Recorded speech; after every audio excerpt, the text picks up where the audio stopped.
नमस्कार, city light में स्वागत है आप सभी का। मैं हूं आपके साथ श्रवण तंबोली। इस बुलेटिन में देखेंगे दिन भर की तमाम बड़ी खबरों को विस्तार से। शुरुआत कर लेते हैं बड़ी खबर के साथ। बीजापुर से बड़ी खबर, जहां 2 नक्सली गिरफ्तार हुए। जन मिलिशिया के सदस्य 2 नक्सली गिरफ्तार हुए। हत्या और आईडी विस्फोट की घटना में शामिल थे। जांगला डीआरजी और सीआरपीएफ ने यह संयुक्त कार्रवाई की है। तो ये इस वक्त की बड़ी खबर आप तक हम पहुंचा रहे हैं। बीजापुर से 2 नक्सली गिरफ्तार हुए हैं। जन मिलिशिया के सदस्य 2 नक्सली गिरफ्तार हुए हैं। हत्या और आईडी विस्फोट की घटना में शामिल थे। जांगला डीआरजी और सीआरपीएफ की यह संयुक्त कार्रवाई है।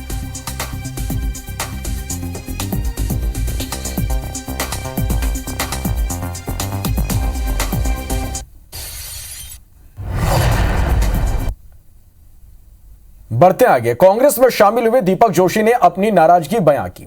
उन्होंने कहा कि पिता कैलाश जोशी के स्मारक की मांग को बीजेपी ने नजरअंदाज किया, लेकिन कमलनाथ जी ने 3 मिनट में स्मारक पास कराया। उन्होंने यह भी कहा कि दिग्विजय सिंह, गोविंद सिंह, कमलनाथ ने लगातार फोन कर हालचाल जाना, लेकिन बीजेपी के किसी नेता ने मेरे और परिवार का हाल नहीं जाना। दीपक जोशी ने कहा कि वे बिना शर्त कांग्रेस में शामिल हुए हैं।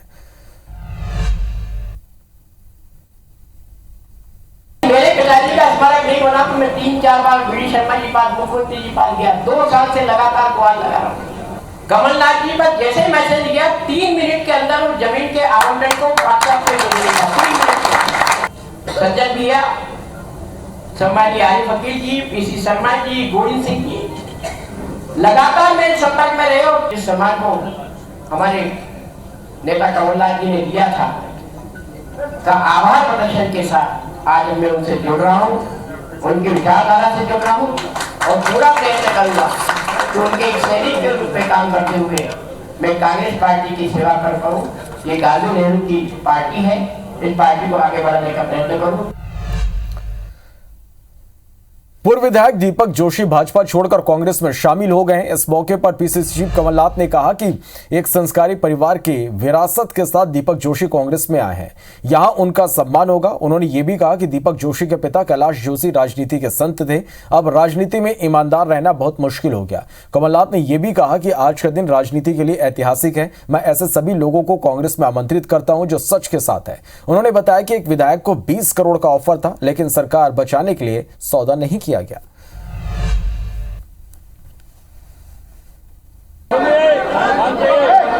आज के इस ऐतिहासिक दिन मैं दीपक जोशी जी को स्वागत करता हूं। एक संस्कारवान परिवार का वारिस अपनी विरासत के साथ यह विरासत को मध्य प्रदेश के राजनीतिक संत, मैं खास करके कह रहा हूँ राजनीतिक संत कैलाश जोशी जी की विरासत है, वो हमें उनका सम्मान करते हैं। एक राजनीतिक व्यक्ति नहीं थे, एक सामाजिक सेवक थे, समाज सेवक थे। मेरे साथ संसद में रहे, 10 साल मेरे साथ संसद में रहे। विधायकों जो गए उनके प्रतिनिधि मेरे पास आए कि जी ये है, ये पैसा उन्होंने हमें भिजवा दिया है, वो तो बेंगलोर में है, हमें भिजवा दिया है, हम कहाँ रखें? मैंने कहा मैं सौदा नहीं करता, मैं सौदे से अपनी कुर्सी नहीं बचाना चाहता। मध्य प्रदेश की पहचान सौदे की राजनीति से नहीं होनी चाहिए। वो पहचान जो मध्य प्रदेश की मैं चाहता हूँ वो विश्वास की, एक सम्मान की पहचान हो, ये मैं चाहता हूँ। मध्य प्रदेश में बीजेपी नेता दीपक जोशी के कांग्रेस में शामिल होने के बाद से ही सियासी घमासान शुरू हो गया। इस घटना के तुरंत बाद बीजेपी के नाराज नेताओं को मुख्यमंत्री शिवराज सिंह चौहान ने चर्चा के लिए राजधानी भोपाल बुलाया। बीजेपी नेता सत्यनारायण सत्यन और पूर्व गृह मंत्री हिम्मत कोठारी मुख्यमंत्री शिवराज से मुलाकात करने पहुंचे। मुलाकात करने के बाद सीएम हाउस से बाहर निकले हिम्मत कोठारी ने कहा कि सभी विषयों पर बात हुई। वही दीपक जोशी जैसा कदम तो नहीं उठाएंगे कि सवाल पर उन्होंने कहा कि अभी सही वक्त नहीं है, वक्त आएगा तब बताऊंगा। मुख्यमंत्री जी ने कहा था कि मैं आपको भोपाल बुला लूँगा, वहीं अपन बात करेंगे। उसी संदर्भ में हम आए और आज हमारी मुख्यमंत्री जी से विभिन्न मुद्दों पर बातचीत हुई है। दीपक जी ऐसा कदम तो नहीं उठाएंगे ना आप तो? पहले भी मैं इसका जवाब दे चुका हूँ। वक्त आएगा सब चीज़ बताएंगे। मुझे टिकट नहीं चाहिए, मुझे कुछ नहीं चाहिए, मैं केवल कार्यकर्ता के सम्मान की बात करने के लिए यहाँ पर आया हूँ कि कार्यकर्ता सम्मानित हो, जो अपना घर छोड़ता है, द्वार छोड़ता है, संगठन के लिए अपने आप को समर्पित करता है, उस कार्यकर्ता का सम्मान बरकरार रहे। दीपक जोशी के कांग्रेस में शामिल होने के बाद भाजपा के वरिष्ठ नेता सत्यनारायण ने बड़ा बयान दिया। सत्यनारायण का कहना है कि दीपक जोशी ने अपने आत्मसुख के लिए पार्टी को छोड़ा है। उनका यह कदम उनके पिता की छवि को खंडित करने वाला साबित होगा। साथ ही यह भी कहा कि कोई भी पद की लालसा के बिना पार्टी नहीं छोड़ता है। दीपक जोशी को कांग्रेस में भी संघर्ष करना होगा। इसके अलावा सत्तन ने भाजपा प्रदेश अध्यक्ष वीडी शर्मा की कार्यशैली पर भी सवाल खड़े करते हुए कहा कि शर्मा विद्यार्थी परिषद से आए हैं, उनके काम करने का तरीका अभी भी विद्यालय और विद्यार्थी परिषद के जैसा है। दीपक जोशी ने जो कदम उठाया उसको कितना सही मानते हैं आप, या उनको रुकना चाहिए था थोड़ा? आदमी का अपनी मानसिकता और उसका अपना मनोविज्ञान होता है। दीपक जोशी ने जो भी कदम उठाया वो आत्मसुख के लिए उठाया। वो पिता की कीर्ति को खंडित करने वाला साबित होगा कहीं ना कहीं पर। लोग जिन्होंने उनके पिता को सहयोग किया है वो ये अपेक्षा करते थे कि अपने कार्यों से अपने पिता की गौरव को, अपनी उसकी गरिमा को अक्षुण्ण करेंगे। उन्होंने उस लीग को छोड़ दिया जो उनके पिता की थी, वो एक नई लीग पर चल गए। सत्यन जी, लगातार संगठन में कमियों की बात आपने भी कही है, संगठन को सुधार की आवश्यकता, लेकिन जो संगठन के जिम्मेदार है, मैं मौजूदा प्रदेश अध्यक्ष की बात करूँ वीडी शर्मा जी की, तो क्या स्थिति निर्मित हो रही है? क्या कारण हो सकता है? वीडी शर्मा जी जो हैं वो विद्यार्थी परिषद के सर्वे सर्वा रहे हैं और आज पार्टी के सर्वे सर्वाएँ मध्य प्रदेश में हमारे अध्यक्ष की हैसियत से वो विराजमान हैं। तो उनके कार्य करने की जो पद्धति है वो पद्धति विद्यालयीन और विद्यार्थी परिषद की पद्धति है, राजनीतिक क्रियाकलापों की पद्धति की नहीं मानी जाती वो पद्धति। भाजपा के वरिष्ठ नेता सत्तन जी, जिनकी मुलाकात मुख्यमंत्री से होने वाली है और वो अपने सारे विषयों को मुख्यमंत्री के समक्ष रखेंगे और भाजपा संगठन को कैसे मजबूत बनाया जाए उसको लेकर उनकी चर्चा रहेगी। कैमरा पर्सन नंदन के साथ Deepak Yadav, IBC 24 Indore. Film the Kerala story Madhya Pradesh में टैक्स फ्री हो गई है। सीएम शिवराज ने ट्वीट कर यह जानकारी दी और कहा कि यह फिल्म शिक्षित और जागरूक करती है, साथ ही आतंकवाद की भयानक सच्चाई को उजागर करती है। फिल्म के टैक्स फ्री होने के बाद कांग्रेस का कहना है कि A-रेटेड फिल्म को टैक्स फ्री करना ठीक नहीं है। साथ ही कहा कि फिल्म पर राजनीति करने की बजाय प्रदेश सरकार को अपना रिपोर्ट कार्ड देना चाहिए कि उसने महंगाई, बेरोजगारी और भ्रष्टाचार से निपटने के लिए क्या कदम उठाए। साथ ही जनता से अपील की कि वो प्रदेश की तरक्की के लिए 2023 में असली फिल्म बनाए और भाजपा सरकार को सत्ता से उखाड़ फेंके। द केरला स्टोरी लव जिहाद, धर्मांतरण और आतंकवाद के षड्यंत्र को उजागर करती है, उसके घिनौने चेहरे को सामने लाती है। इस फिल्म को सबको देखना चाहिए, पालकों को भी देखना चाहिए, बच्चों को भी देखना चाहिए, बेटियों को भी देखना चाहिए और इसलिए मध्य प्रदेश शासन इस फिल्म को टैक्स फ्री कर रहा है। सही कहानियों की फिल्म बनना पहली बार चल रहा है, नहीं तो फिल्म इस प्रकार की बनती थी कि समाज में बड़ा संदेश जाता। जो फिल्म A-रेटेड है उसको आप टैक्स फ्री कर रहे हो और बच्चों को आमंत्रित कर रहे हो कि बच्चों को देखना चाहिए। शायद सीएम साहब को पता नहीं होगा कि वो A-रेटेड है और उन्होंने जो स्टेटमेंट दिया है वो शायद बिना पूरी जानकारी के दिया है। एक फिल्म, अब ये फिल्मों की राजनीति हिंदुस्तान में होगी, इससे क्या बदलाव आने वाला है? उनने रिकॉर्ड बनाया है सबसे लंबे मुख्यमंत्री रहने का। वो मध्य प्रदेश की जनता को बताएं कि उनने अपने कार्यकाल में बेरोजगारों के लिए क्या व्यवस्था की है, हमारे किसान भाइयों के लिए क्या व्यवस्था हुई है, महंगाई को कम करने के लिए वो क्या कर रहे हैं। सीएम भूपेश बघेल सीधी जिले के सुपेला पहुंचे, जहां सीएम भूपेश बघेल भागवत कथा में शामिल हुए। भागवत कथा में शामिल होने के बाद सीएम भूपेश ने कहा कि वर्तमान में गौ समस्या देश में है, लेकिन गाय दुधारू हो या ना हो, मैंने इस समस्या का समाधान खोज लिया।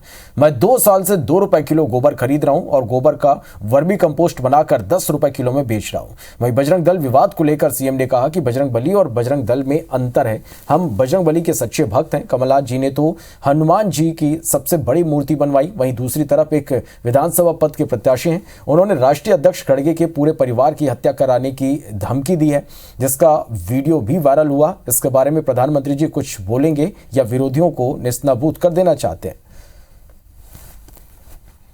कर्नाटक चुनाव घोषणा पत्र में पीएफआई के साथ बजरंग दल को बैन करने की कांग्रेस की घोषणा का विरोध लगातार जारी है और छत्तीसगढ़ में भी मुख्यमंत्री भूपेश बघेल ने कहा कि उनकी सरकार ने बजरंगियों को ठीक कर दिया, जरूरत पड़ने पर बैन करने के बारे में भी सोचा जाएगा। इस बयान के विरोध में बजरंग दल की ओर से प्रदर्शन किया गया। बजरंग दल कार्यकर्ताओं ने राजीव गांधी चौक पर स्थित हनुमान मंदिर में हनुमान चालीसा का पाठ किया और घोषणा की कि आगामी मंगलवार को प्रदेश के हर मंदिर में हनुमान चालीसा का पाठ किया जाएगा। कर्नाटक चुनाव में कांग्रेस ने कहा कि वो जब सत्ता में आएगी तो बजरंग दल को बैन करेगी, पीएफआई को भी बैन करेगी और उसके बाद पूरे देश में बजरंग दल इस बात का विरोध कर रहा है। राजधानी रायपुर में आज देखेंगे आप राजीव गांधी चौक पे हनुमान मंदिर है और यहाँ पे विरोध में हनुमान चालीसा का पाठ किया गया और कहा गया कि राज्य सरकार ने जो बयान दिया वो भी कम खराब या कम आपत्तिजनक नहीं है। क्या कहना चाह रहे हैं और आगे भी क्या कहेंगे? देखिए, कर्नाटक के मैनिफेस्टो में जो कांग्रेस ने निकाला है, या तो कांग्रेस अपनी केंद्र की जो नीति है उसको नहीं मानती। 2011 में इन्होंने क्या किया था, बजरंग दल पे बैन करने का प्रयास किया था। वहाँ के उनके जो मुख्य सचिव थे एस.के. नारायणन ने, उन्होंने रिपोर्ट दी थी कि बजरंग दल राष्ट्रभक्त है, हिंदू भक्त है और हिंदू भक्त संगठन है, धर्मांतरण, लौ जिहाद और गौ हत्या जैसे ऐसे विषयों पे खड़ा होता है, ऐसा संगठन है। विश्व हिंदू परिषद बजरंग दल राष्ट्रीय संगठन है। जिस तरीके से कर्नाटक के चुनाव को लेकर के प्रतिबंध की बात आई है, देश भर में वातावरण बना है, आपने देखा।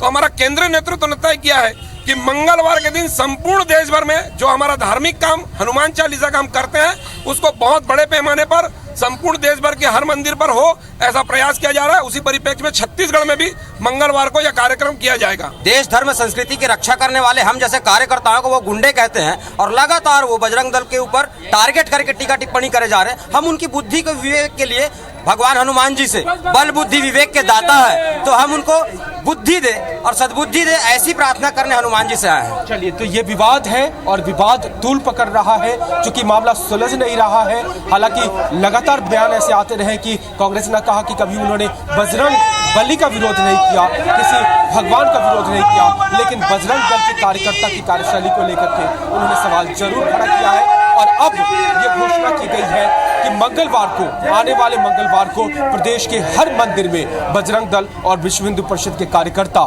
इसी तरह के हनुमान चालीसा का पाठ करेंगे और जो बयान आया है राज्य सरकार की ओर से उसका विरोध करेंगे। कैमरा पर्सन योगेंद्र के साथ राजेश राज, IBC 24 रायपुर। बेमेतरा के बिरनपुर में हिंसा में भुवनेश्वर साहू की हत्या को लेकर साहू समाज की बैठक हुई। बैठक में साहू समाज के पदाधिकारी शामिल हुए। बैठक में भुवनेश्वर साहू के पिता ने आरोपी की गिरफ्तारी को लेकर गुहार लगाई, जिसके बाद मीटिंग में साहू समाज ने हत्या को लेकर निंदा प्रस्ताव पारित किया और फैसला लिया कि जिले के सभी तहसील स्तर पर समाज तहसीलदारों को राज्यपाल के नाम ज्ञापन सौंपकर हत्या के दोषी की गिरफ्तारी और हत्यारों को फांसी की सजा की मांग करेंगे। साथ ही प्रदेश स्तर पर साहू समाज का प्रतिनिधिमंडल राज्यपाल से मिलकर अपनी बात रखेगा। भुवनेश्वर साहू जिसमें बलिदान हुए, उसी के संबंध में बैठक रखी गई थी। उनका ये था हमारा जिला साहू संघ की, क्योंकि उनको पीड़ित जो व्यक्ति है, उनका परिवार है, उनको न्याय दिलाने के लिए, क्योंकि अभी तक लगभग 40 का नाम वहाँ उसमें शामिल आया है, हुआ है, लेकिन सिर्फ 10 या 11 लोग की ही गिरफ्तारी हुई कि स्वर्गीय भुवनेश्वर साहू के जो कातिल है वो आज भी कुछ लोग जिंदा घूम रहे हैं, उसको तत्काल सरकार पकड़े और उचित कार्रवाई करे। अपराधी नहीं है, उनको भी यहाँ पर सरकार गिरफ्तार कर रहे हैं, उसको उनको रिहा किया जाए, निःशर्त रिहा किया जाए। उसके लिए हम लोग आंदोलन करेंगे, यह निर्णय लिया गया है। अगर उन लोग को रिहा नहीं किया गया तो हम आगे चलकर यह बड़ा रूप लेगा और प्रदेश स्तरीय आंदोलन होगा। रायपुर में नगर निगम के अंतर्गत पंजीकृत विज्ञापन एजेंसी की मनमानी सामने आई। दरअसल विज्ञापन एजेंसी ने बूढ़ा तालाब धरना स्थल पर विज्ञापन के लिए करीब 25-25 फीट की चौड़ी होर्डिंग्स लगा दी, जिसके बाद 208 दिनों से धरने पर बैठे अनुकंपा नियुक्ति शिक्षाकर्मी कल्याण संघ की महिलाओं समेत कर्मचारी संगठन ने इसके खिलाफ मोर्चा खोला। महिला प्रदर्शनकारियों ने आरोप लगाया कि धरना दिखाई न दे, इसलिए स्थल को होर्डिंग्स से सरकार ढकवाना चाहती है। तो वहीं कर्मचारी नेता विजय झा ने आरोप लगाया कि निगम के नेता यहाँ कॉम्प्लेक्स बनाना चाहते हैं, इसलिए ये षड्यंत्र किया जा रहा है। वोट तो लगा रहे हैं कि यहाँ से चले जाए, भाग जाए, कि इन लोग के मन को विचलित करे तो यहाँ से उठ करे भाग जाए। तो हम लोग तो भागने में से नहीं है। बच्चे भी कलप रहे हैं, पापा तो चले गए, एक माँ बचा है, उसको भी बेटे को नसीब नहीं हो रहा है। कि जिस इंटरेस्ट के साथ में धरना स्थल को हटाया जा रहा है, ये चूंकि हार्ट ऑफ द सिटी है, मुख्य मार्ग का जगह है, कहीं ना कहीं इसको व्यावसायिक कॉम्प्लेक्स बना करके इसको कमाने के लिए व्यावसायिक धंधा करेंगे। इसकी हम निंदा करते हैं और आज भी मांग करते हैं कि बूढ़ा तालाब धरना स्थल यथावत बना रहे। सीएम शिवराज ने नई शराब नीति लागू करने के साथ शराब दुकान के अहाते बंद करने का फैसला लिया। अवैध शराब बिक्री पर भी कड़ी कार्रवाई की बात कही, लेकिन जबलपुर में नियमों की धज्जियां उड़ाई जा रही। यहां उड़दा और पाटन इलाके में खुलेआम छोटी छोटी किराना दुकान और पान की दुकान पर शराब की बिक्री हो रही है।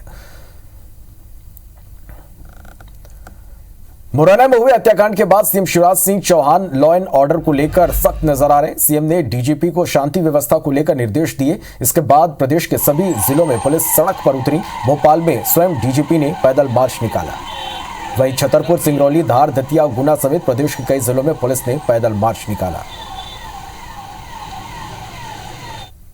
सिंगरौली में जियावन थाना के तहत रेत माफिया के घर पर बुलडोजर चलाने की कार्रवाई की गई। साथ ही आरोपियों के खिलाफ हत्या की कोशिश का मामला भी दर्ज किया गया। दरअसल शुक्रवार को रेत के अवैध परिवहन को रोकने गए एसआई प्रदीप सिंह पर माफिया ने ट्रैक्टर चढ़ाकर जान से मारने की कोशिश की थी। जो है काफी बहादुरी के साथ में जो है उसको उस ट्रैक्टर पर चढ़कर उसको पकड़ने का प्रयास किया, तो वो चालक जो है चलते हुए ट्रैक्टर को छोड़कर भाग गया। तो चूंकि इस प्रकार से उसने काफ़ी गंभीर हरकत की है, उसको दृष्टिगत रखते हुए जो भी धाराएं इसमें आती हैं उन समस्त धाराओं के तहत जो इसमें कार्रवाई की जा रही है। सरस्वती शिशु मंदिर की स्थापना को 50 वर्ष पूरे हो गए। इस मौके पर विद्यालय परिसर में स्वर्ण जयंती मनाई गई। इस कार्यक्रम में मुख्य अतिथि के तौर पर महाराष्ट्र के राज्यपाल रमेश बैस शामिल हुए। विशिष्ट अतिथि के तौर पर राजेश मूणत को आमंत्रित किया गया। नेता प्रतिपक्ष नारायण चंदेल ने इस कार्यक्रम की अध्यक्षता की। रायपुर स्मार्ट सिटी लिमिटेड पेयजल लाइन के लिए शहर में गड्ढे खोद रही है। इन गड्ढों में पाइप लाइन डालने के बाद जल्द से जल्द ही कंक्रीट डालना है, लेकिन काम पर समय नहीं होने के कारण गड्ढे, हादसे और ट्रैफिक जाम का यहां पर अब ये गड्ढे बनते जा रहे हैं, लेकिन ठेकेदार पर कोई कार्रवाई नहीं हो रही। शहर की कोई भी मुख्य सड़क इससे छूती नहीं है। हमारे संवाददाता ने शहर के मुख्य सड़कों का जायजा लिया।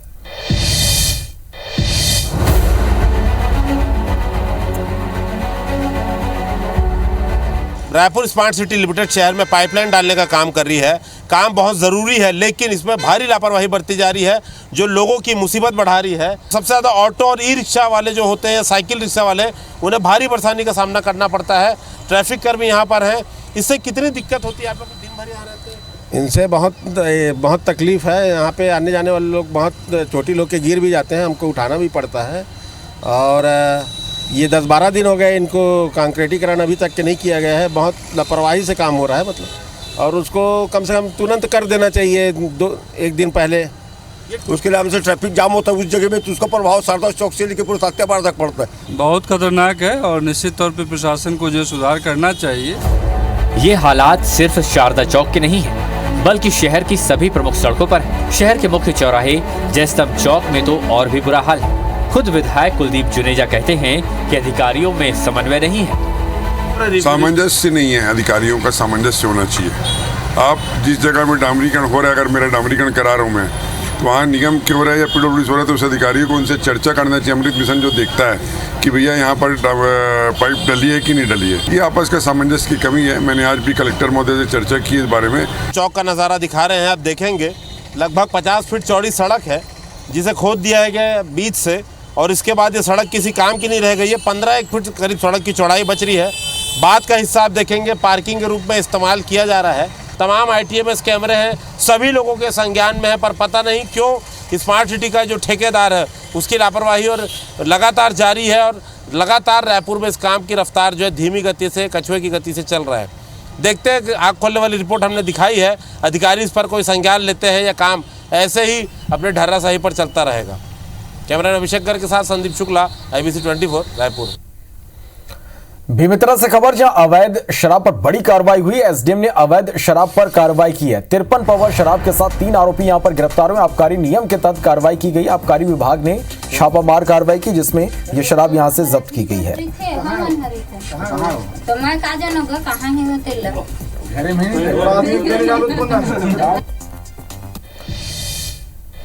खबर बिलासपुर से, जहां गांजा बेचने वालों पर शिकंजा कसा गया है। गांजा बेचने वाले 2 आरोपी गिरफ्तार हुए। आरोपियों से 8 किलो गांजा और स्कूटी जब्त की गई है। लल्लुंगा के रहने वाले हैं दोनों आरोपी। NDPC एक्ट के तहत इन पर केस दर्ज किया गया है। सरकंडा पुलिस ने यह कार्रवाई की है।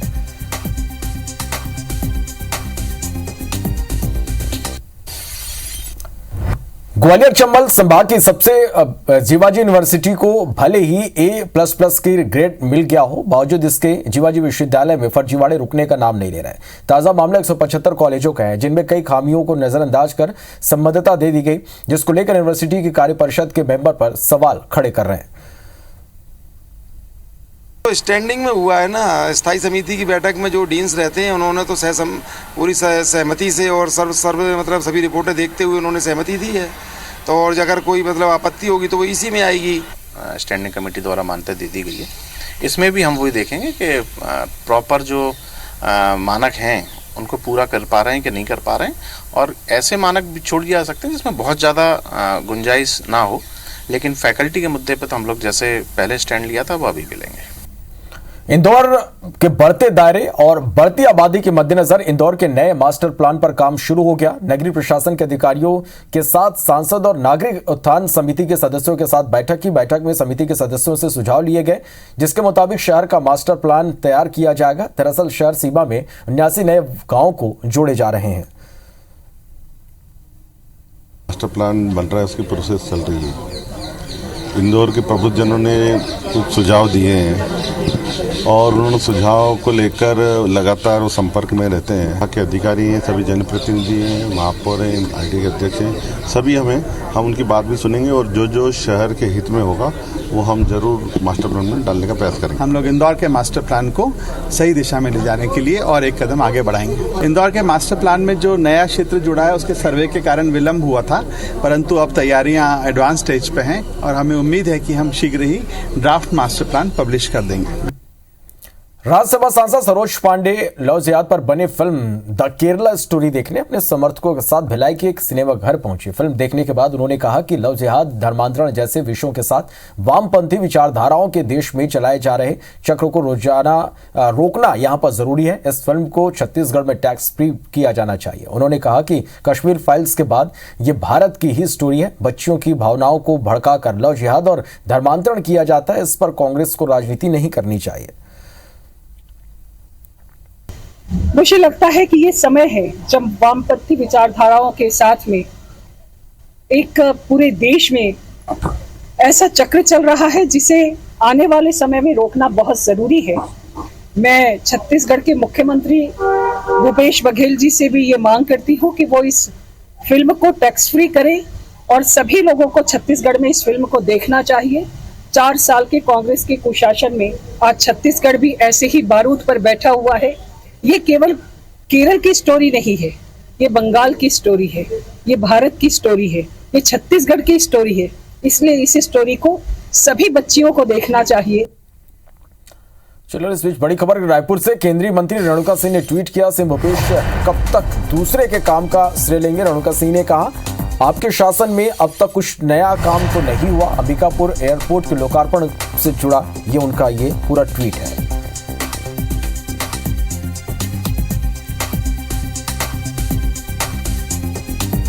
तो रायपुर से खबर, केंद्रीय मंत्री रेणुका सिंह ने ट्वीट किया, सीएम भूपेश कब तक दूसरे के काम का श्रेय लेंगे। रेणुका सिंह ने ट्वीट करके पूछा, आपके शासन में अब तक कुछ नया काम तो नहीं हुआ। अंबिकापुर एयरपोर्ट के लोकार्पण को लेकर उनका ये ट्वीट है।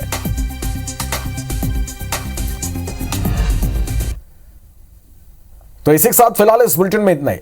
नमस्कार।